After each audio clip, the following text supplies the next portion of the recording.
ये बात है साल 2015 की और जगह है हुबली, धारवाड़।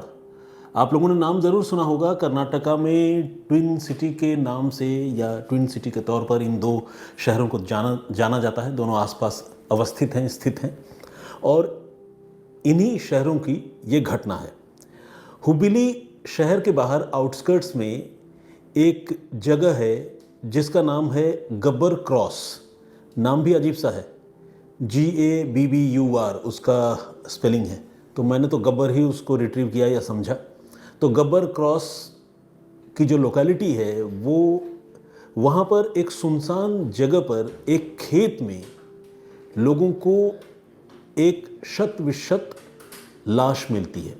एक लड़की की लाश जिसकी उम्र यही तकरीबन 20 से 24 साल के दरमियान रही होगी और वो लाश ज़मीन में आधी गड़ी हुई थी, यानी आधी दफनाई गई थी और आधी लाश जो है बाहर थी।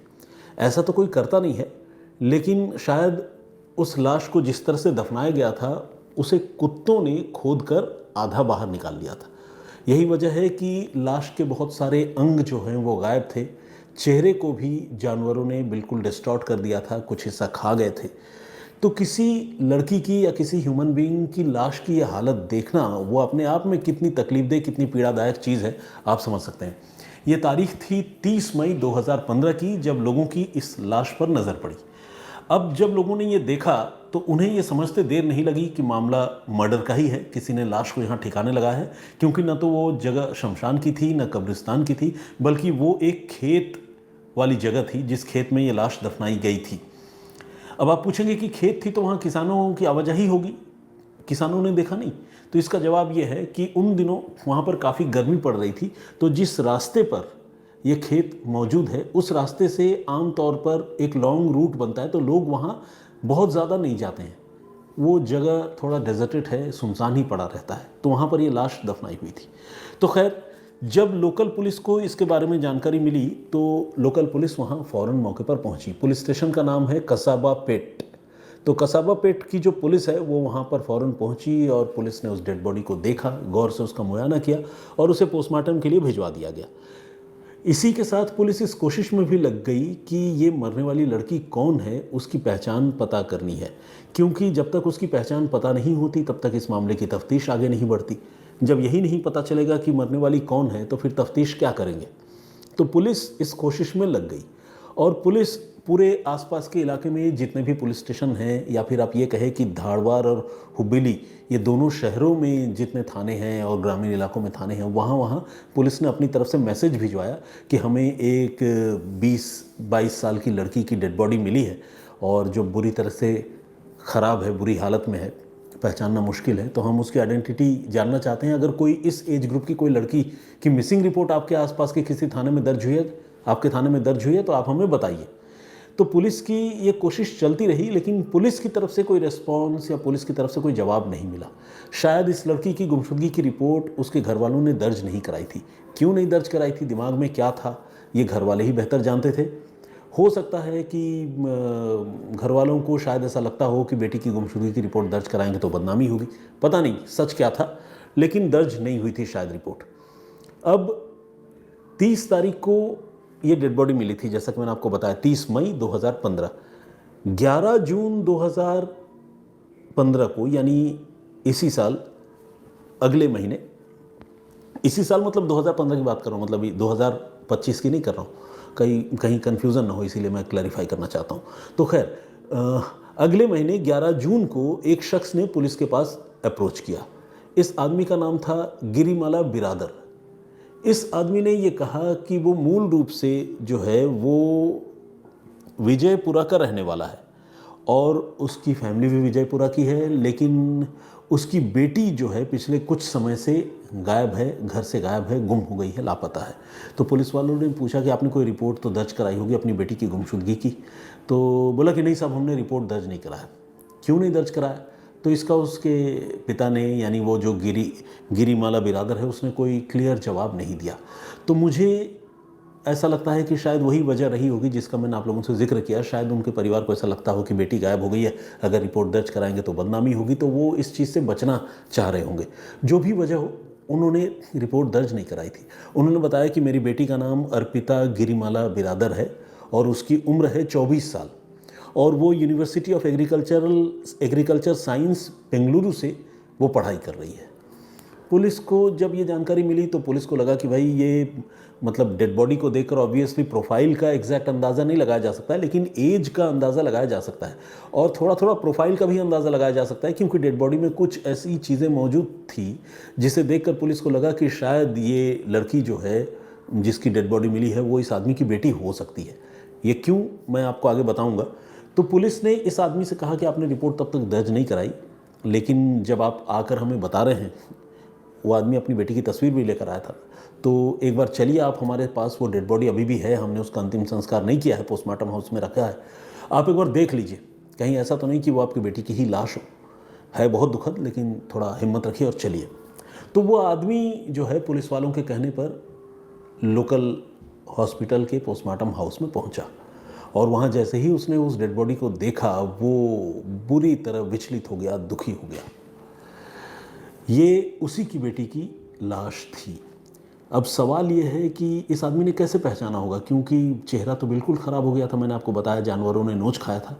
हाँ, उसके जो कपड़े थे उससे, और कपड़े के साथ साथ उसके गले में एक सोने की चेन और एक लॉकेट, ये भी उस लड़की की जो लाश थी उसके गले में वो चीज़ मौजूद थी। तो इसे देखकर उस आदमी ने पहचान लिया, और न सिर्फ पहचान लिया बल्कि उसने कहा कि हाँ, यही मेरी बेटी अर्पिता गिरिमाला है और ये जो चेन है ये मैंने खुद अपनी बेटी को गिफ्ट किया था। मुझे ये बात ऑब्वियसली अच्छी तरह याद है, मैं इस चेन को पहचानता हूँ, तो ये मेरी ही बेटी है। अब पुलिस को इस मामले में एक क्लू, एक सुराग मिल चुका था। पुलिस को ये समझ में आ गया कि ये लड़की कौन है, उसकी पहचान क्लियर हो गई। ये भी पता चल गया कि वो कहाँ पढ़ती थी और कहाँ की रहने वाली है, पिता का नाम क्या है, ये सारी चीज़ें पुलिस को पता चल गई क्योंकि लाश की पहचान हो गई। अब ये पता करना था कि इस लड़की का उठना बैठना किनके साथ था। जब पढ़ती थी तो इनकी सहेलियां या इनके दोस्त कौन कौन से थे, किससे इसकी बातचीत होती थी, किससे नहीं होती थी। तो आज के ज़माने में आपको पता है सबसे इम्पॉर्टेंट और सबसे easy way of knowing a people, knowing a person क्या हो सकता है, वो हो सकता है मोबाइल फ़ोन या इलेक्ट्रॉनिक गैजेट्स। क्योंकि मोबाइल फ़ोन में आपके इलेक्ट्रॉनिक फिंगरप्रिंट्स होते हैं, फुटप्रिंट्स होते हैं, पता चलता है आपको कि भाई ये आदमी किससे बात करता है, क्या करता है। तो उसके मोबाइल फ़ोन की अब पुलिस को जांच करनी थी।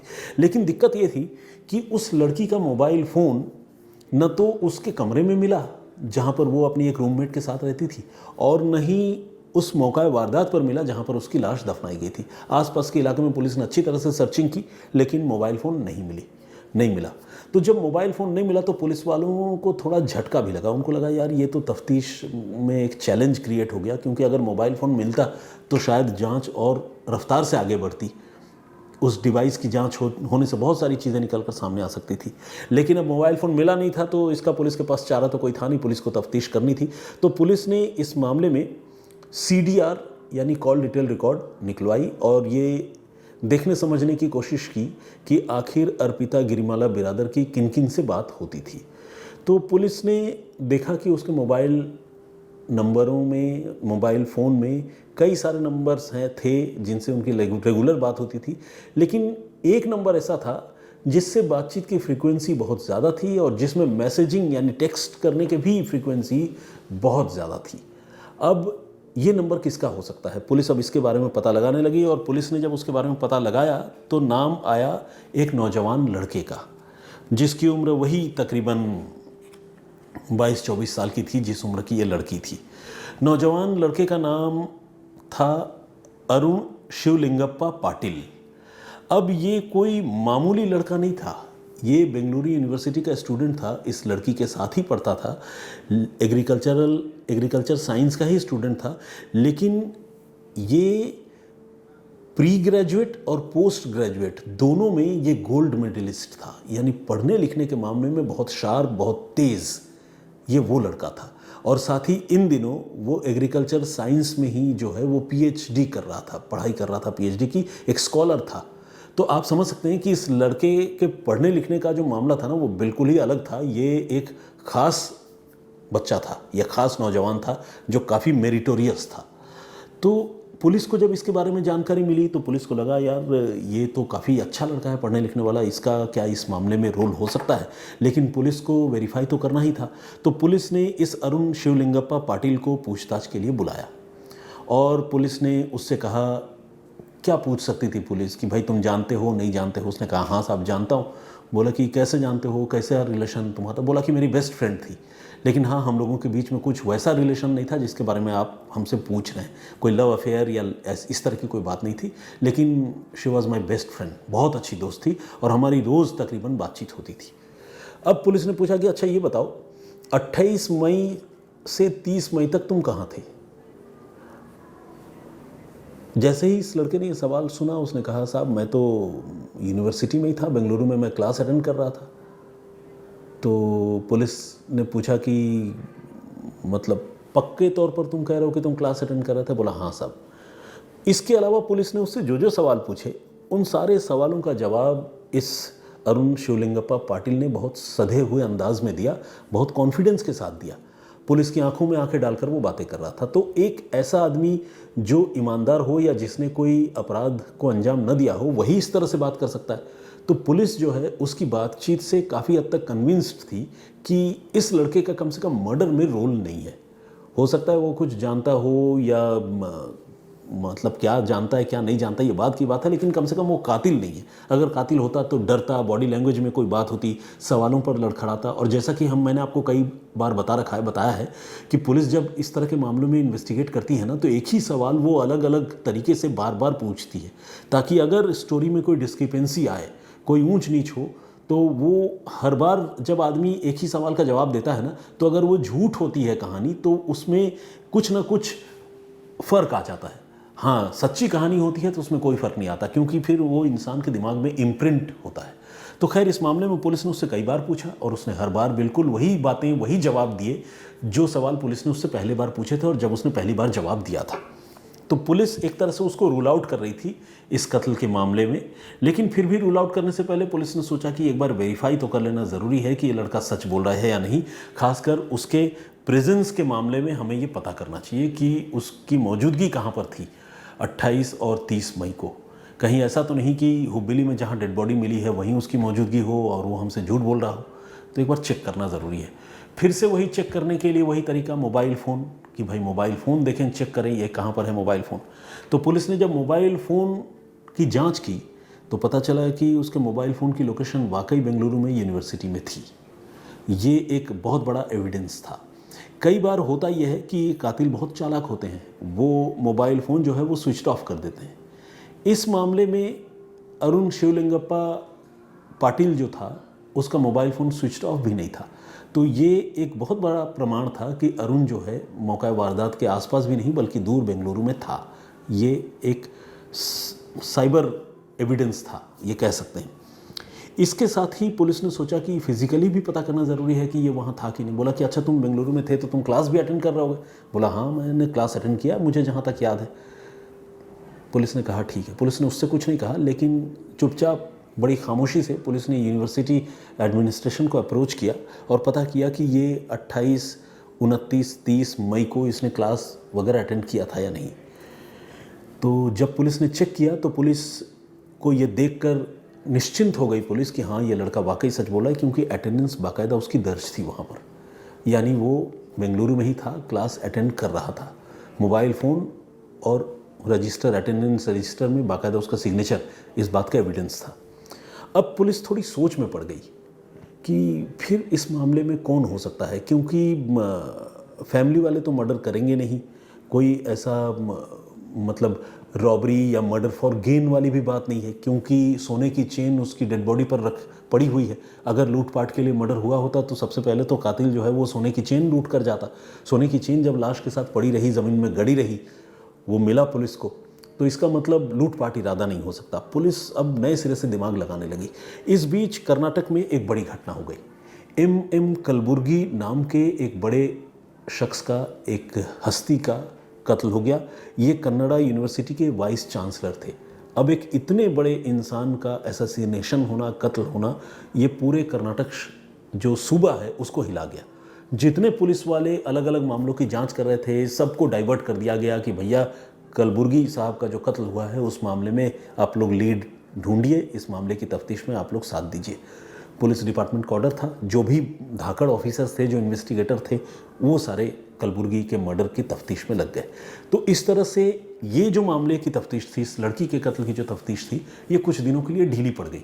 खुद पुलिस वालों ने बातचीत में कई बार ये कहा कि भाई वो इनिशिएट करना चाहते थे लेकिन कर नहीं पा रहे थे, क्योंकि वर्कलोड दूसरी तरफ शिफ्ट हो गया था, मतलब फोकस वर्क का दूसरी तरफ शिफ्ट हो गया था। तो खैर वक्त गुजरता रहा।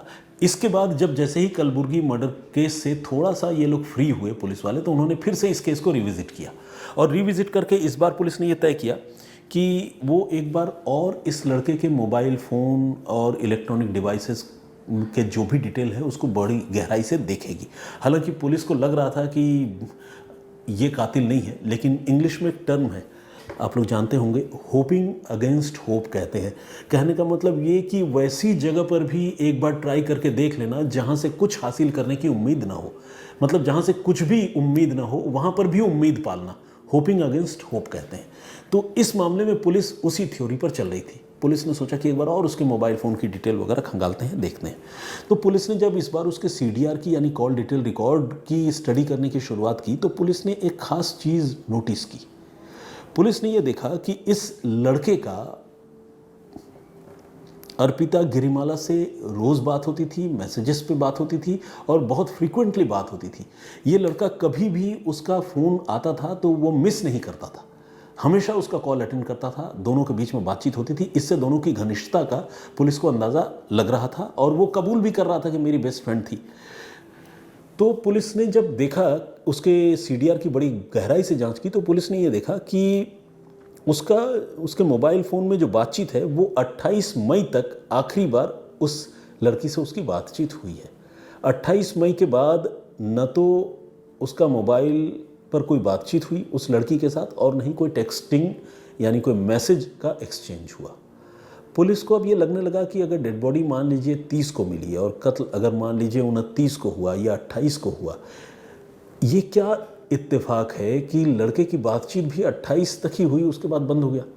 ऐसा भी तो हो सकता था कि वो बाद में बात करता, मतलब 28 को भी बात करता, 29 को भी बात करता। कत्ल कब हुआ था ये अभी तक बहुत क्लियर नहीं था, लेकिन ऐसा लग रहा था कि जब डेड बॉडी मिली थी उसके 1 या 2 दिन पहले से इसकी बातचीत बंद हो गई थी।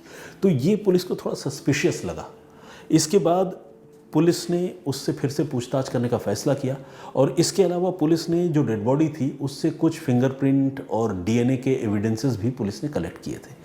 पुलिस ने अब इन्हीं चीज़ों की मदद से इस लड़के से फिर से पूछताछ की और वो लड़का जो है बिल्कुल इनकार करने लगा और कहने लगा कि साहब ये तो इत्तेफाक ही है कि मेरी उससे बात नहीं हुई, क्योंकि खुद उसका मोबाइल फ़ोन जो है मुझे मिल नहीं रहा था, मेरे से बात नहीं हो पा रही थी। तो पुलिस को लगा कि हाँ, हो सकता लड़का सच बोल रहा हो। पुलिस की जो मानसिक स्थिति आप वो सोचिए, एक बार उम्मीद जगे, एक बार उम्मीद खत्म हो जाए, फिर जगे, फिर खत्म हो जाए। अब पुलिस ने सोचा कि चलो एक लास्ट ट्राई करते हैं, इस लड़के के कमरे की तलाशी लेते हैं। पुलिस ने इस लड़के को कोई जानकारी नहीं दी और सीधे पहुंची बेंगलुरु, जहां ये रहकर पढ़ाई करता था, उस कमरे में। और उस कमरे की पुलिस ने अचानक जो है वो तलाशी लेने की शुरुआत की। ये एक तरह से आप छापेमारी या रेड भी कह सकते हैं। तो पुलिस ने जब उस कमरे की तलाशी लेने की शुरुआत की तो पुलिस को एक ऐसी चीज़ हाथ लगी जिसके बाद पुलिस का दिमाग घूम गया और पुलिस को लगा कि अरे, जिसको हम अब तक क्लीन चिट दे रहे थे, जिसकी सारी बातों पर हम यकीन कर रहे थे, असली कातिल तो यही है। असल में पुलिस को उसके कमरे से उसी की लिखी हुई एक डायरी मिली, जिस डायरी में उसने एक एक चीज़, कब उससे अर्पिता की आखिरी बात हुई, उसके बाद अर्पिता कब गायब हुई, पुलिस वाले उससे क्या क्या सवाल पूछ सकते हैं, इन सवालों के जवाब में उसने क्या क्या बोला है, अगली बार अगर पुलिस पूछेगी तो क्या जवाब दूंगा, ये सारी बातें लिखकर उसने एक तरह से पूरा होमवर्क करके रखा हुआ था। अब ऐसा होमवर्क कौन करता है? अगर वो वाकई इनोसेंट होता तो उसे ये लिखने की ज़रूरत नहीं थी ना कि पुलिस वाले मुझसे ये सवाल भी पूछ सकते हैं, इसका मैं ये जवाब दूंगा या मैंने अब तक ये जवाब दिए हैं। एक तरह से अपने आप को भी वो रिमाइंड कर रहा था ताकि उसकी स्टोरी जो है चेंज ना हो जाए। तो उसने अपनी डायरी में ये सारी बातें लिखी थी। और जैसा कि मैंने आपको बताया कि फिंगरप्रिंट और DNA भी पुलिस ने कलेक्ट किए थे, तो पुलिस को जब इस लड़के पर शक जो है एक तरह से यकीन में तब्दील हो गया उस डायरी की वजह से, तो पुलिस ने इसे सख्ती से पूछताछ की। और उसे ये भी बताया कि हमें तुम्हारे फिंगरप्रिंट और डीएनए भी उस बॉडी से मिल गए हैं, हमने वहाँ से कलेक्ट कर लिया था, तुम हमारे शक के घेरे में तो हो ही। तो जब इस तरह से पूछताछ हो गई और उसने जब अपना मतलब एक तरह से वो घिर गया, ग्रिल्ड हो गया, तो फिर उसने अपना जुर्म कबूल कर लिया। उसने कहा कि हाँ साहब, मैंने ही जो है वो अर्पिता गिरिमाला की हत्या की है। वो मेरी बेस्ट फ्रेंड ज़रूर है थी, लेकिन मैंने उसको मार दिया। पुलिस ने पूछा क्यों मारा, इतने पढ़े लिखे, इतने काबिल गोल्ड मेडलिस्ट तुम हो, वो लड़की तुमसे इतना प्यार करती थी, क्यों मारा? तो उसने कहा कि देखिए, कुछ समय पहले मेरी तो पढ़ाई अच्छी चल रही थी और मेरा बड़ा ब्राइट फ्यूचर है, लेकिन कुछ समय पहले उसकी पढ़ाई छूट गई क्योंकि वो पढ़ाई में बहुत अच्छी नहीं थी, और इसके बाद वो मेरे पीछे पड़ गई कि मुझसे शादी करो, और मुझे बहुत ज़्यादा वो डरा धमका रही थी और हमारे रिलेशनशिप के बारे में सबको बता देने, एक तरह से ब्लैकमेल करने की भी बात कर रही थी, जिससे मैं बहुत परेशान हो गया था और इसीलिए मैंने मेरी गर्लफ्रेंड अर्पिता की हत्या कर दी। पुलिस ने पूछा कि हत्या कैसे की, कैसे तुमने प्लानिंग की? अगर तुमने यहाँ हत्या की तो तुम्हारे मोबाइल फ़ोन की लोकेशन बेंगलुरु में कैसे नज़र आई, और कैसे वो अटेंडेंस, हमें अटेंडेंस रजिस्टर कैसे ये भरा हुआ मिला? तो उस लड़के ने कहा कि देखिए, ये सारी तैयारी मैंने पहले कर ली थी। एक कन्नड़ फिल्म है, दृश्या नाम है उसका, जहाँ तक मैं जानता हूँ और जहाँ तक मुझे पता चला, इसने वो दृश्या मूवी देखी थी और उस मूवी से ये नेगेटिवली मैं कहूँगा इंस्पायर हुआ था। इंस्पायर तो एक पॉजिटिव वर्ड है, इन्फ्लुएंस्ड हुआ था मैं कह दूँ तो। ये दृश्या मूवी से इन्फ्लुएंस्ड हुआ था और इसने उसी मूवी को देखकर मर्डर की प्लानिंग की थी, और प्लानिंग इतनी गहरी की थी कि इसने अपनी लोकेशन जो है उसमें पुलिस को धोखा देने के लिए अपने मोबाइल फ़ोन को साइलेंट मोड में रखा था। ध्यान दीजिएगा, स्विच ऑफ नहीं किया, साइलेंट मोड में इसने बेंगलुरु में उस मोबाइल फ़ोन को छोड़ा था। इसके अलावा जब 28 से पहले उसने क्लास अटेंड किया तो उसने, या 28 को उसने लास्ट अटेंड किया, तो उस दिन उसने 29 या 30 तारीख जो आगे के 1-2 दिन थे, उनके अटेंडेंस वाले खाने में भी उसने एडवांस में सिग्नेचर कर दिया था। कॉलेजेस में आमतौर पर इतनी माइन्यूटली एक एक आदमी का अटेंडेंस रजिस्टर चेक नहीं होता, आज के ज़माने में तो स्कूल में भी नहीं होता। तो उसने इस चीज़ का बेनिफिट लिया और अपने अटेंडेंस को जो है वो एडवांस उसने मार्क कर दिया, प्लस अपना मोबाइल फ़ोन बेंगलुरु में छोड़ दिया।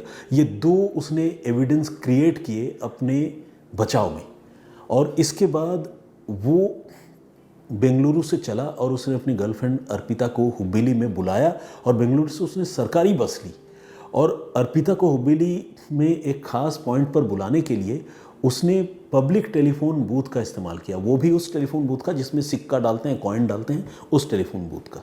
और उससे उसने इस लड़की को एक पर्टिकुलर जगह पर वहाँ बुलाया हुबली टाउनशिप में, और उसके बाद वो शाम से लेकर मतलब 4-5 बजे से लेकर शाम के 7 साढ़े 7 बजे तक वो घूमते रहे। घूमने के बाद ये दोनों पहुँचे उसी इलाके में, गब्बर क्रॉस, जहाँ पर वो डेड बॉडी मिली थी, और वहाँ पर जो है लास्ट मोमेंट में उसने अपनी गर्लफ्रेंड को बिल्कुल इस बात का एहसास नहीं होने दिया कि उसकी प्लानिंग क्या है। वो बेखबर अपनी महबूब पर फिदा वो घूम रही थी इसके साथ, और इसने जो है अचानक उसकी चुन्नी से, उसके दुपट्टे से उसका गला घोंट दिया, अंधेरे का फ़ायदा उठाकर सुनसान जगह पर खेत के किनारे। और जहाँ पर उसने गला घोंटा वहीं पर फिर उसने आनन फानन में किसी तरह से लाश ज़मीन में गड्ढा खोद कर दफना दिया। कैसे गड्ढा खोदा, क्या इंतज़ाम किया, या शायद कोई गड्ढा रहा हो उसी में डालकर ऊपर से मिट्टी डाल दिया, तभी तो कुत्तों ने उस लाश को खोद भी लिया। तो एक तरह से देखा जाए तो हैफाजत तरीके से उसने डेड बॉडी को डिस्पोज ऑफ किया, उसकी हत्या की गर्लफ्रेंड की, और वो वहाँ से फ़रार हो गया। तो उसके वहाँ पर मौजूद होने का कोई एविडेंस पुलिस को नहीं मिला। अपनी गर्लफ्रेंड का मोबाइल फ़ोन वो ले जाकर पहले ही डिस्ट्रॉय कर चुका था, तो उसका भी कोई एविडेंस पुलिस को नहीं मिला, इसीलिए मोबाइल फ़ोन मिल नहीं रहा था। अब ये जो गले में सोने की चेन थी, जाहिर है उसका इरादा लूटपाट करना तो था नहीं, उसका इरादा था मर्डर करना ताकि इस लड़की से पीछा छूटे। तो सोने की चेन जस की तस रही, मर्डर फॉर गेन का मामला नहीं था, लूटपाट का मामला नहीं था। तो एक तरह से देखा जाए तो एक गोल्ड मेडलिस्ट लड़का जो बहुत ही शार्प माइंडेड था, उसने बहुत ही शातिराना तरीके से एक कोल्ड ब्लडेड मर्डर को अंजाम दिया, और काफ़ी हद तक वो पुलिस को चकमा देने में कामयाब रहा। तकरीबन 1.5 साल गुजर गए पुलिस को उस आदमी की पहचान करने में कि यही कातिल है, जबकि वो पहले दिन से पुलिस की रडार पर था। पुलिस ने इस मामले को फॉर्मली जब अनाउंस किया कि हाँ हमने कातिल पकड़ लिया है और कातिल कोई और नहीं अरुण शिवलिंगप्पा पाटिल है, वो दिन था 18 अक्टूबर 2016 का, यानी तकरीबन 1.5 साल बाद। तो खैर पुलिस ने इस केस को सॉल्व तो कर लिया और फिलहाल ये केस कोर्ट में है। और इस केस से रिलेटेड अगर कोई और अपडेट मुझे पता चले तो मैं आप लोगों को आगे आने वाले दिनों में बताऊंगा। तो आज के लिए इतना ही। लेकिन इस कत्ल की साजिश इस लड़के ने जैसी रची और जिस तरह से उसने पुलिस को चकमा दिया काफ़ी हद तक, वो जो है उस तरह के मामले आमतौर पर देखने को नहीं मिलते। वो तो भला हो उन पुलिस वालों का जिनको बार बार इस लड़के पर ही शक हो रहा था और पुलिस वाले होपिंग अगेंस्ट होप की थ्योरी पर चलते हुए बार बार इस लड़के को वेरीफाई कर रहे थे। और फाइनली जब उनको लगा कि यार कोई एविडेंस नहीं मिल रहा है तो चलो रेड मार देते हैं, तो उन्होंने रेड ही मार दी उसके फ्लैट में, उसके कमरे में जाकर। और वहाँ से अगर वो डायरी न मिली होती तो शायद इस मामले को सुलझाना और इस लड़के को गिरफ्तार कर पाना पुलिस के लिए बहुत मुश्किल हो जाता। ऐसा नहीं है कि गिरफ्तार नहीं होता, सूनर और लेटर हो जाता, क्योंकि फिंगरप्रिंट और तमाम चीज़ें डेड बॉडी से पुलिस ने रिकवर की थी और उनकी रिपोर्ट आनी थी। ये लड़का शक के घेरे में था ही। तो ये थी पूरी कहानी जिसे पुलिस ने बहुत सक्सेसफुली क्रैक किया। आज मैं आप लोगों से माफ़ी चाहूँगा कि आज मैं आप लोगों का कोई कमेंट नहीं ले पाऊँगा। थोड़ी आज मेरे साथ वक्त की पाबंदी है, मैं लेट हो गया हूँ। तो और विनोद सर भी सामने खड़े हैं, शिकारपुरी जी सीनियर कैमरा पर्सन, तो मुझे इजाज़त दीजिए। लेकिन मैं आप सबसे रिक्वेस्ट करता हूँ कि ये तो एक मजबूरी की बात थी। आप लोग आज की कहानी पर कमेंट ज़रूर कीजिएगा, अपनी राय ज़रूर दीजिएगा। मैं कोशिश करूँगा कि आपके सवालों का जवाब दूँ और आपकी राय जो कुछ यूनिक हो, अलग हो, उसको पढ़कर आप लोगों को दोबारा सुनाऊँ। ये हमारे 2 वे कम्युनिकेशन का एक तरीका है जिस सिलसिले को मैं आगे भी बरकरार रखना चाहता हूँ। तो आज के लिए इतना ही। फिलहाल अपना बहुत ख्याल रखिए, सुरक्षित रहिए और मुझे इजाज़त दीजिए।